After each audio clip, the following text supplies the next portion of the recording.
आज अपने इस वीडियो में एलोपेट्रिक और सिम्पेट्रिक स्पीशिएशन के बारे में बात करने वाले हैं। तो सबसे पहले अपने बात करते हैं एलोपेट्रिक स्पीशिएशन के बारे में। इसे हिंदी में विस्थानिक जाति उद्भवन भी कहते हैं। तो सबसे पहले अपने इसे डायग्राम की हेल्प से समझते हैं, इसके बाद में इसकी थ्योरी है वो नोट कर लेंगे। तो देखिए मैंने यहाँ पे दो पॉपुलेशन ली है, पॉपुलेशन ए और पॉपुलेशन जेड। ये दोनों पॉपुलेशन एक ही जाति की हैं, इस वजह से ये आपस में रिप्रोडक्शन कर सकती हैं। कई पीढ़ियों तक ये आपस में रिप्रोडक्शन करती रहती हैं और रिप्रोडक्शन करके ये अपनी संतानें हैं वो बढ़ाती चली जाती है। और धीरे धीरे क्या होता है कि जैसे जैसे ये रिप्रोडक्शन करेगी और अपनी संतानें बढ़ाएंगी, ये धीरे धीरे दूर होती चली जाती हैं।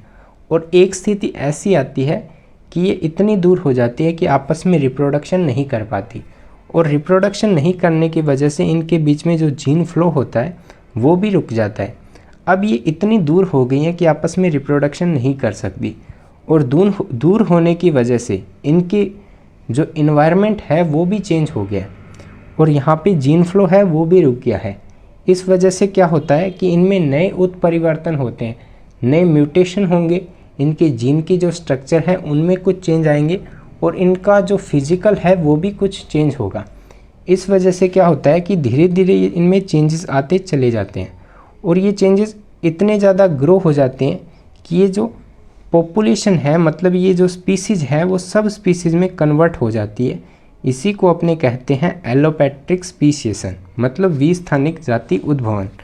इसे अपने ये भी कह सकते हैं कि जैसे यहाँ पे पॉपुलेशन ए है और पॉपुलेशन जेड है, इन दोनों के बीच में अगर कोई जियोग्राफिकल आइसोलेशन आ गया तो इस वजह से भी ये दूर हो जाएंगी और आपस में मैटिंग नहीं कर पाएंगी। जियोग्राफिकल आइसोलेशन मतलब भौगोलिक अवरोध आ गया, जैसे पर्वत आ गया, पहाड़ आ गई, नदियाँ आ गई, समुद्र आ गए, तो इस तरह इनके बीच में क्या आ गया, एक भौगोलिक अवरोध आ गया। इस वजह से ये आपस में मिल नहीं पाई और मैटिंग नहीं कर पाएंगे, और मैटिंग नहीं कर पाने की वजह से क्या होगा कि एक तो इन्वायरमेंट अलग होगा और दूसरा इनमें रिप्रोडक्शन नहीं होगा। इस वजह से इनमें चेंजेस आएंगे और ये स्पीसीज है वो सब स्पीसीज में कन्वर्ट होती चली जाएगी। इसे ही अपने कहते हैं एलोपेट्रिक स्पीशिएशन। इसमें क्या होता है कि अगर ये ए और जेड पॉपुलेशन है, मतलब ये नई सब स्पीसीज में कन्वर्ट हो गई और कभी ये आपस में मिलती है तो आपस में रिप्रोडक्शन कर सकती है। तो ये आप इसकी थ्योरी है वो एक बार नोट कर लीजिए।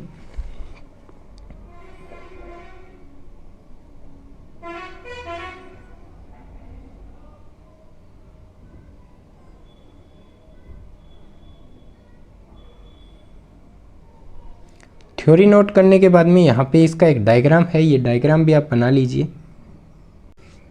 अब अपने बात करते हैं सिम्पेट्रिक स्पीशिएशन, जिसे अपने कहते हैं समस्थानिक जाति उद्भवन। देखिए समस्थानिक जाति उद्भवन में क्या होता है कि जैसे ए और जेड पॉपुलेशन है, ये एक ही इन्वायरमेंट में रहती है, लेकिन क्या होता है कि जेड पॉपुलेशन की जैसे जीन की जो स्ट्रक्चर है उसमें कुछ चेंज आ गए, जिस वजह से ये जेड पॉपुलेशन ए पॉपुलेशन के साथ मैटिंग नहीं कर पाएगी, और कुछ समय तक मैटिंग नहीं कर पाने की वजह से क्या होगा कि ये जो जेड स्पीसीज है वो सब स्पीसीज में कन्वर्ट हो जाएगी। इसी को अपने कहते हैं सिम्पेट्रिक स्पीशिएशन, मतलब ये इन्वायरमेंट तो एक ही में रहेंगे लेकिन इनकी जो जीनी स्ट्रक्चर है या फिर ये आपस में जनन नहीं कर पाएंगे। इस वजह से क्या होता है कि ये स्पीसीज़ है वो सब स्पीसीज़ में कन्वर्ट होती चली जाती है।